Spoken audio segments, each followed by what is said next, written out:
안녕하십니까. 충북대학교 의과대학 배석철 교수입니다. 오늘은 암 환자분들이 많이 관심을 가지고 계시는 탄수화물이 암에 과연 나쁠까 또는 좋을까에 관한 내용이 되겠습니다. 지난 시간에 제가 와부그 이펙트에 대해서 말씀드렸는데요. 이 암세포는 탄수화물을 더 많이 사용합니다. 왜 그런가 하면 여기 이제 분열하는 세포, 여기 암세포가 여기 들어가거든요. 이 분열하는 세포는 이 포도당, 글루코스의 활용도가 떨어집니다. 여기서 이렇게 글루코스에서 파이루벳을 만들어서 미토콘드리아로 보내서 미토콘드리아에서 이걸 완전 연소시키면은 36분자의 ATP를 생산할 수 있는데 여기를 줄이고 아주 일부만 사용하기 때문에 정상세포의 포도당 활용도가 10분의 1밖에 안 됩니다. 그래서 정상세포보다 더 많은 양의 포도당을 사용해야 되는 게 암세포가 가진 숙명입니다. 근데 이제 이런 거는 암세포만의 숙명은 아니고 분열하는 세포는 다 그렇습니다. 근데 왜 암세포가 포도당을 더 잘 활용하지 않고 일부만 사용하는 걸까? 그건 지난 시간에 말씀드렸듯이 이 탄소가 여기 들어와서 이산화탄소로 다 바뀌어버리면 이 탄소를 가지고 자기 몸을 만드는 재료로 쓸 수가 없기 때문에 그렇습니다. 몸을 만드는 세포 분열을 하려면은 세포를 만드는 재료가 필요한데 그 재료는 대부분이 탄소입니다. 이 탄소를 지키기 위해서 여기서 이렇게 보내지 않고 이렇게 락테이트로 떼내는 거죠. 그래서 이 락테이트를 남기는 거, 이게 암세포가 가진 굉장히 중요한 과정인데, 그러다 보니까 암세포는 정상세포보다 더 많은 포도당을 필요로 하게 돼 있는 겁니다. 그러면 이제 여기서 질문이 있을 수 있습니다.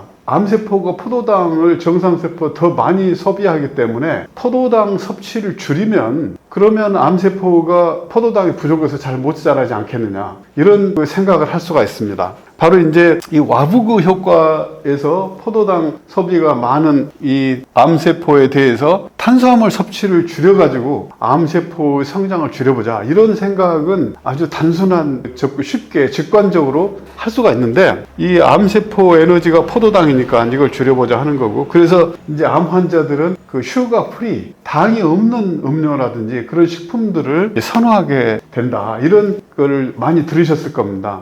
근데 제가 드리는 말씀의 결론은 뭐냐면 이건 사실 무근입니다. 예, 그렇지 않습니다.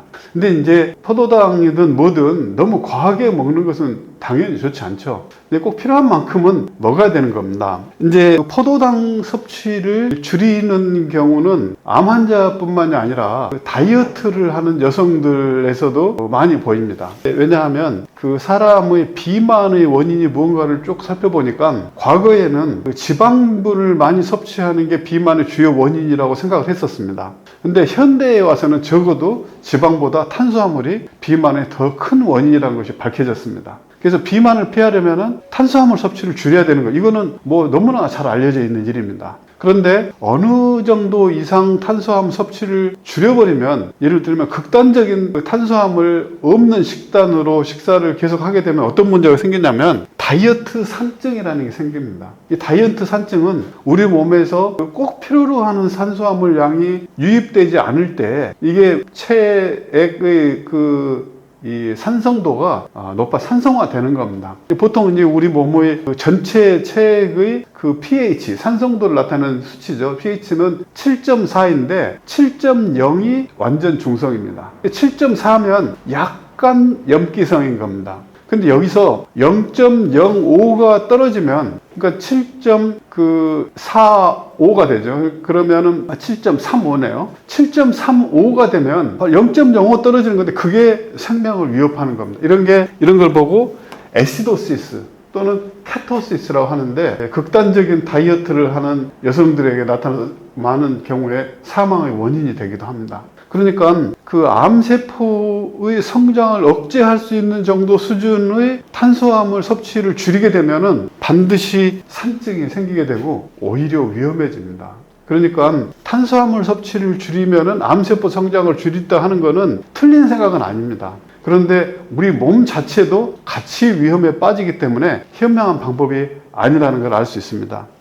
그런데 또 특히 탄수화물이 우리 몸에서 중요한 역할을 하는 것이 많습니다. 그게 이제 뭔가 하면 이 뇌가 있는데 우리 몸의 뇌는 우리 몸 신체 체중의 5%밖에 안 됩니다. 10분의 1이죠. 근데 20분의 1밖에 안 되는 뇌 조직에서는 포도당, 그러니까 탄수화물의 원재료인 포도당의 소비가 굉장히 높습니다. 여기 보시면 그 다른 부위에서 쓰는 포도당을 다 합쳐도 뇌에서 쓰는 포도당만큼밖에 안 됩니다. 이게 왜 그런가 하면은 지난 시간에 간단히 말씀드렸지만 포도당이 우리 몸에서 쓰는 가장 고급 영양소입니다. 그러니까 뇌는 아주 최고급 영양소만 쓰는 거예요. 왜 뇌는 포도당이 아니면은 다른 영양소를 쓰질 않습니다. 지방이나 단백질 이런 거는 영양소를 쓰질 않아요. 그러니까 포도당만 쓰게 되는 거죠. 이 포도당을 줄여버리면 뇌에서 필요한 절대량의 포도당이 부족해지게 되고 그러면 이제 뇌가 제 기능을 못하게 됩니다.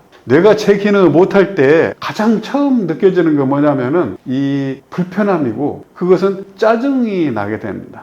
약간 생각이 모호해지고 이제 이런 문제들이 생긴 거죠. 다양한 스트레스의 원인이 혈당 부족인 겁니다. 이런 경우는 어떤 경우냐면은 보통 우리가 식사를 하면은 이 식사를 해서 얻은 포도당은 그 간에 글라이코겐이라는 형태로 저장이 됩니다.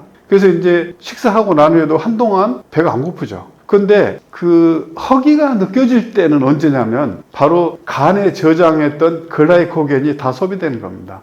보통 글라이코겐은 한 사람이 이 가벼운 운동 정도를 할 때 4시간 정도 분량밖에 안 됩니다. 그러니까 점심 식사를 12시에 하고 저녁 6시 정도 되면은 이제 허기가 느껴지고 바로 그때는 당이 부족한 상태가 되는 겁니다. 빨리 당을 이제 섭취를 해줘야 되는 거죠. 그러니까 예를 들어서 업무를 보시는 분들이라면은 다른 분들하고 만날 때 5시 이후에 만나는 건 별로 좋지 않습니다. 그때는 당이 좀 기본적으로 부족한 상태고 짜증이 좀 나는 수 있는 그런 상황이거든요. 언제 가장 사람이 너그럽고 여유 있냐면은 배가 불렀을 때입니다. 그래서 음식을 먹고 나서 예를 들면 점심 식사 후에 1시간 정도 후 가장 좋은 사람, 다른 사람을 만나서 대화할 수 있는 타이밍이 되겠습니다. 그래서 뇌가 이 포도당을 굉장히 중요하게 생각하기 때문에 꼭 포도당을 충분량 섭취를 해야 됩니다. 물론 과잉으로 섭취하면은 비만의 원인이 되고 좋지 않겠죠. 근데 이 뇌를 다시 좀 들여다보면 이게 그 인간이 굉장히 많은 부분을 알고 있지만 예를 들면 우주 저 먼 곳까지 블랙홀도 관찰하고 뭐 퀘이사도 관찰할 정도로 굉장히 대단한 그 탐험 능력을 가졌지만 우리 안에 있는 뇌는 아직도 미지의 영역입니다. 여기 보시면 여기 이제 대뇌 피질. 그래서 이제 뇌가 어떻게 그 현상을 인지하고 이성적인 판단을 하는가 하는 것이 그 대뇌 피질이거든요. 그런데 이 뇌과학 분야에서는 거의 대부분의 연구가 바로 이성적인 판단하는 이 대뇌 피질에 집중되어 있습니다.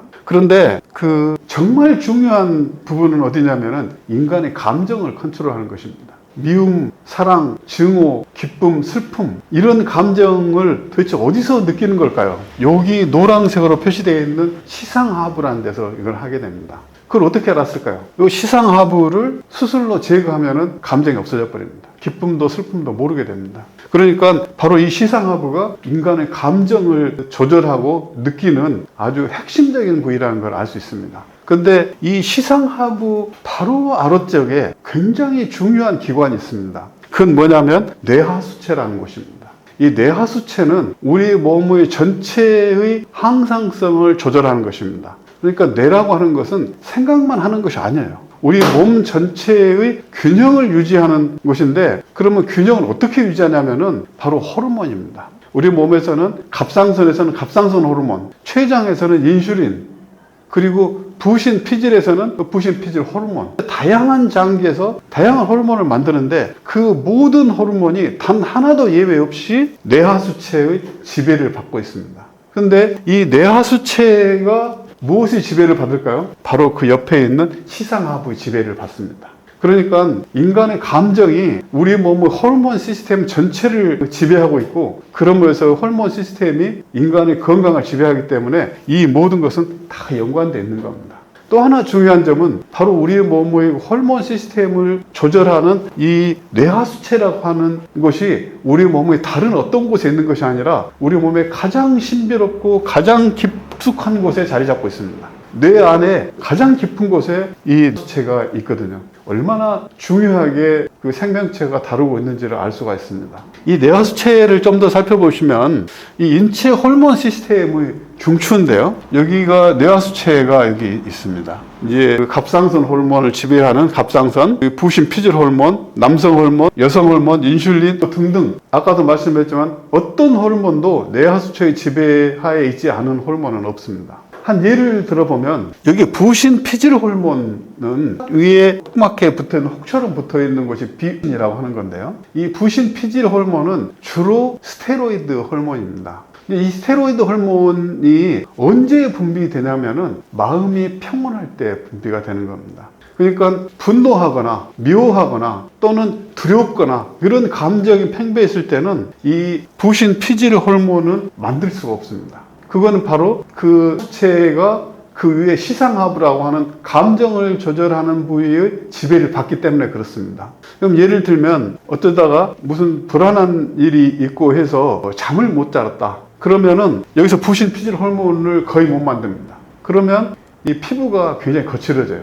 보통 이제 우리가 무슨 이유로 해서 잠을 못 자고 나면 부스시해지는데 부스시한 중요한 원인이 뭐냐면 부신 피질 호르몬 못 만들어서 그래요. 이 부신 피질 호르몬을 왜 못 만들었냐면은 밤에 숙면해서 완전히 안정한 상태로 들어가지 못했기 때문에 이 뇌하수체가 일을 못한 거예요. 그러니까 이게 명령을 제대로 내리지 못하니까 여기서 제대로 된 호르몬을 못 만든 겁니다. 그래서 어떤 그 광고 카피를 보면은 그 미인은 잠꾸러기라는 말 있죠. 그거 맞습니다. 잠을 깊이 잘 자야 피부가 고와지는 미인이 될 수 있는 겁니다. 그런데 피부만이 문제가 아닙니다. 우리 몸의 모든 부분의 건강은 호르몬의 지배하에 있는데 이 호르몬을 지배하는 이 뇌하수체를 잘 건강하게 해야 됩니다. 근데 뇌하수체 어떻게 건강하게 할까요? 방법이 별로 없습니다. 뇌하수체를 건강하게 일을 잘하게 하는 방법은 뇌하수체를 지배하는 시상하부, 요 바로 이 위엔 여기가 이제 시상하부거든요. 이 시상하부를 편안하게 해줘야 됩니다. 여기 보시면 여기 이 머리에 가장 깊숙한 곳에 뇌하수체가 있는 걸 보여드리고 있습니다. 요 아래에 이게 동그랗게 생긴 거, 여기 뇌하수체인데 요 위쪽에 이렇게 생긴 거, 요게 시상하부입니다. 이 시상하부를 잘 보시면 여기가 이제 원래가 이 감정을 만들고 느끼고 통제하는 곳인데 여기서 신경이 나와서 뇌하수체에 연결되어 있습니다. 바로 이 뇌하수체에서 호르몬을 만드는 명령을 내리는 그 시스템은 바로 시상하부의 신경 시스템 지배하에 있는 겁니다. 그러니까 신경 시스템에서 안정되어 있을 때 하고 불안정할 때는 내려가는 명령이 다릅니다. 예를 들면 이제 우리가 이 정글을 여행하다가 맹수를 만났다고 생각을 해보세요. 그러면 어떻습니까? 머리가 쭈삣 서고 아마 그 두려움과 공포심이 하고 그 다음에 이제 달아나야 되겠다는 생각이 들죠. 그러면 우리 몸은 어떠냐면은 이 심장 박동이 극도로 빨라집니다.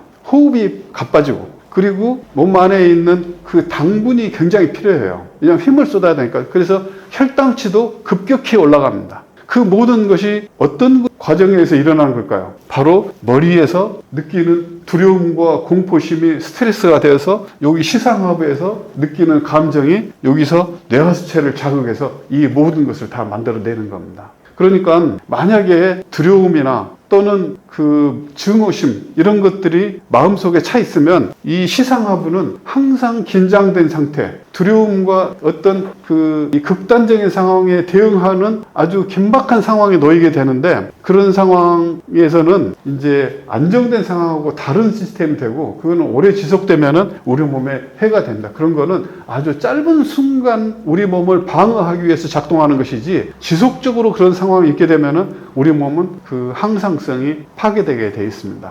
이게 분노하고 불안 그리고 저혈당, 뇌가 가장 필요로 하는 영양소가 당인데 당이 부족해도 스트레스에 빠지게 됩니다. 분노, 불안 이런 것들은 다 여기 시상하부를 흔들어서 이 평정한 상태를 깨뜨리는 것이죠. 미워하고 분노하는 것은 남을 해치기 전에 먼저 자기를 파괴하는 겁니다.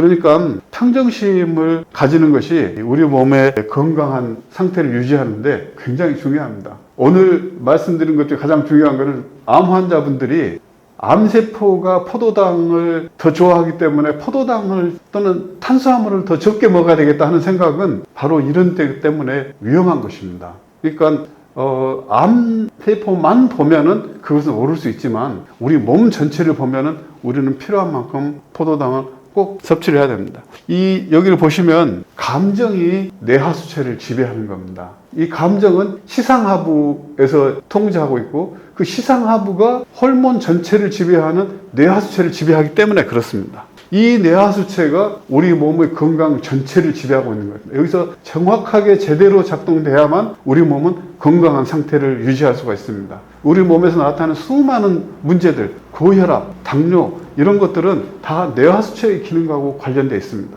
혈압이 올라가는 것도 위기 상황에서 대처하기 위해서 혈압이 올라가는 겁니다. 왜냐하면 필요한 에너지를 빨리 공급하려면 그 혈액순환이 빨라야 되죠. 그러니까 혈압도 올라가는 겁니다. 거기에 또 산소 공급도 더 많이 필요하죠. 그러니까 호흡도 빨라지는 겁니다. 이 모든 것들은 전부 다 같은 원리로 작동하는 것입니다. 그래서 감정을 지배해야 건강도 지배할 수가 있습니다. 우리 몸의 수많은 질병들은 인간이 감정을 통제하지 못해서 거기서 쌓인 스트레스로 인한 것들이 굉장히 많습니다. 그러면 어떻게 감정을 지배하고 어떻게 뇌하수체를 지배할 수 있을까요? 사실 이런 모든 것들은 너무 자연스럽게 일어나기 때문에 통제가 거의 불가능합니다. 이게 감정이 느껴지면 심장 박동이 빨라지고 호흡이 빨라지고 그래서 혈압도 높아지고 그 모든 것들은 다 그냥 프로그램 안에 있는 겁니다. 어떻게 우리가 심장 박동을 강제로 낮출 수 있겠습니까? 우리 어떻게 뇌하수체에서 호르몬 시스템 조정을 우리가 강제로 할 수 있어요? 안 되죠. 근데 유일하게 우리가 의도적으로 조절할 수 있는 게 있습니다. 그건 뭐냐면 호흡입니다. 호흡은 긴장되면은 빨라지고 굉장히 잦은 호흡이 됩니다. 이거는 심장 박동이 빠른 거하고 연계되어 있는 겁니다. 그렇기 때문에 우리가 할 수 있는 이 호흡을 깊고 느리게 하면은 심장 박동과 호흡과 사이 연계 때문에 심장 박동도 정상으로 돌아갈 수 있습니다. 심장 박동이 정상으로 돌아가면 그러면 다시 우리 몸에서 역으로 뇌하수체에서 안정된 상태라고 판단하고 정상 상태로 돌아가는 건데 위기 상태에서 정상 상태로 돌아가는 거죠. 이 과정을 돌릴 수 있어야 됩니다. 그래서 우리 몸의 자율신경계에서 일어나는 사적인 이런 것에 대해서 인간이 통제할 수 있는 유일한 방법은 호흡을 통제하는 방법밖에 없습니다. 예, 편안한 표정 보이시죠? 편안할 때는 호흡이 깊어지고 그 호흡 수가 느려집니다. 이런 상태를 우리가 강제로 만들려고 노력하면 나머지도 여기 따라갈 수 있죠. 완전한 방법은 아니지만 이 방법이 거의 유일한 방법이라고 할 수 있습니다. 오늘 잘 들으셨습니까? 이상입니다.